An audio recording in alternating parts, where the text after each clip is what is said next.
it going? My name's Jon Maclennan. Hope you're doing fantastic. And I'm here with GuitarControl.com bringing you this lesson today, and it's on an awesome tune called Beast of Burden by the Rolling Stones. And Keith Richards, man, he's the man.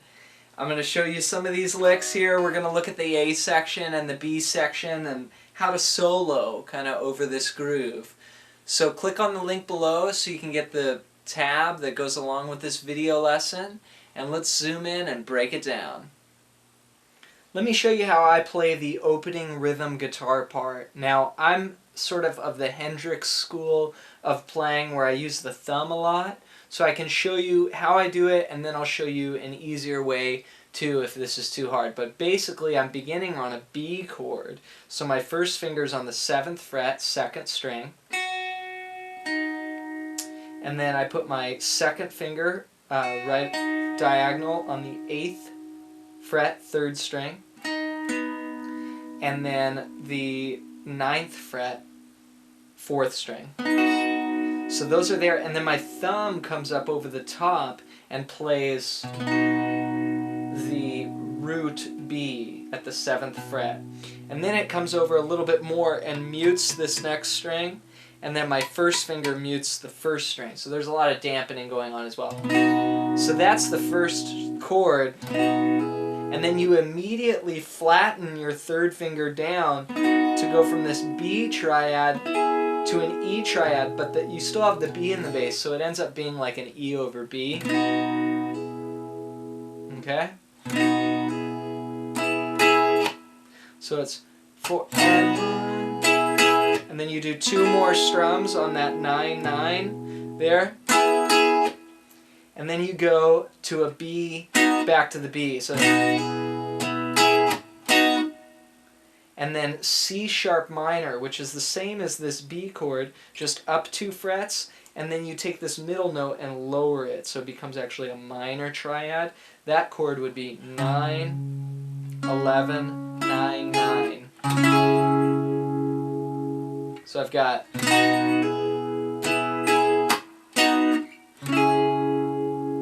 and you can play it if you want just that, but I like the thumb in there, so.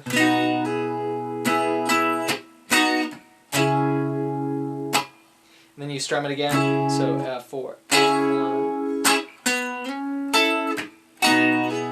So what happens there is you take your 3rd finger, you put it on the 9th fret, 4th string, and slide to 11. And then you're going to put these other 2 fingers down, which give you an A triad up here, which is real nice, you know, especially if you want to include the open A string. But the frets are 11, 9, 10.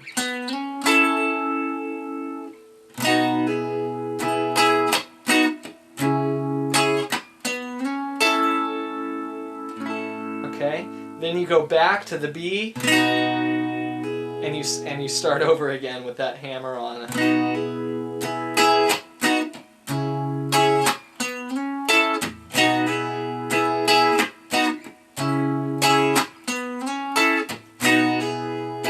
So this is sort of the basic rhythm feel. There's a lot of variations that he does, and Keith Richards is so good at just having that rhythm feel, and just the vibe of it is so amazing. So you can do little things like maybe instead of sliding, you can hammer on, just kind of Hendrixy, that kind of sound.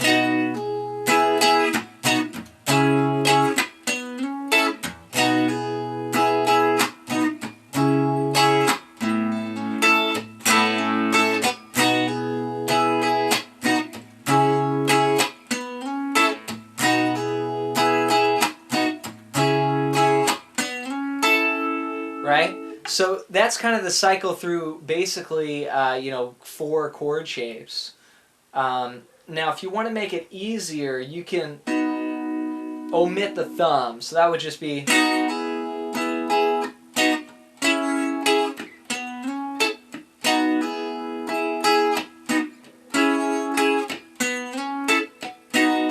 And you can play it like that. Some guys will, you know, let's see, do more of like Yeah, that kind of thing, rolling a bar chord.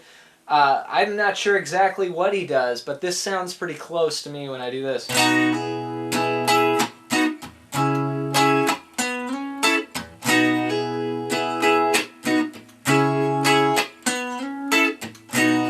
For that main A section.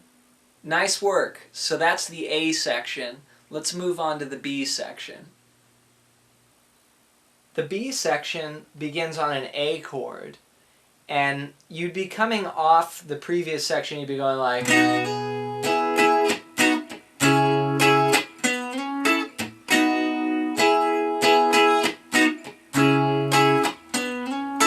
Probably just stay on you know, you're coming from an A, but I might go to a different chord shape. I might go down here to this A chord, which would be my thumb on the 5th fret, skip a string, 7, 6, 5.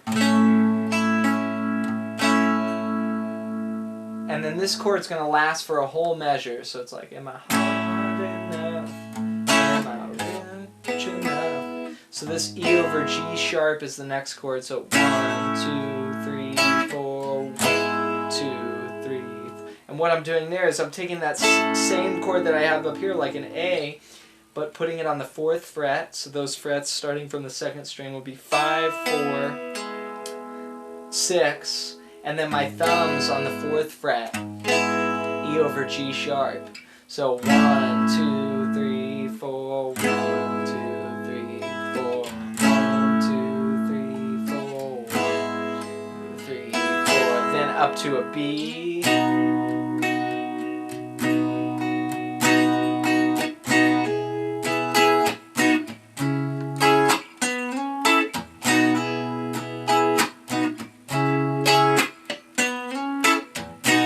So then you go back to that first section. So the next thing you could kind of start to think about is playing a little bit of lead over this. And really, when I think about the chord progression, it's in the key of E.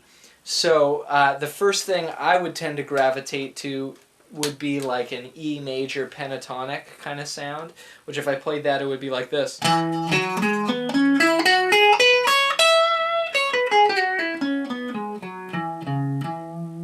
So if I play this groove,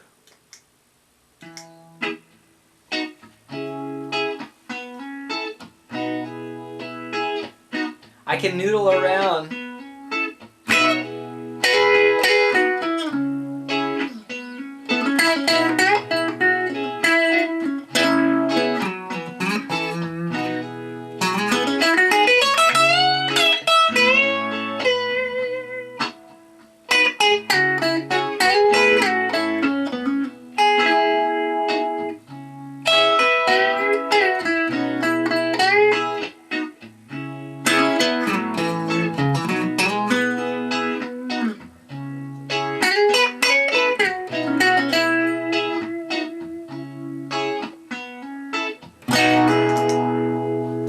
So the idea is that I'm kind of improvising around using notes in that scale, and if you stick to just those notes, you can pretty much play any note at any time and it'll sound consonant.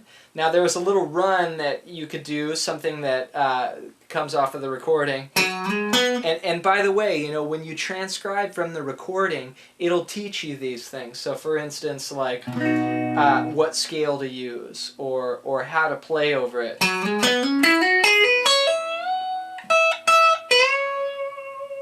So that's like one of the licks, and what you can do is you can start here on the 9th fret, 5th string, slide up to the 11th, and then just walk up the scale. And you can hammer on, you know. You could pick it all too, but I think it's kind of more legato. And then bend that 12th fret, and then back down. And then right above it on the 2nd string. So, and I guess I kind of did a hammer on into a bend. So that's kind of a cool effect. And that's going to sound great anywhere in.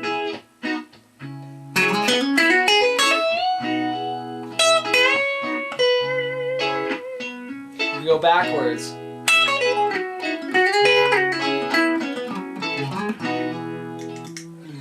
So just to give you some ideas for sort of soloing over this as well, which is a lot of fun.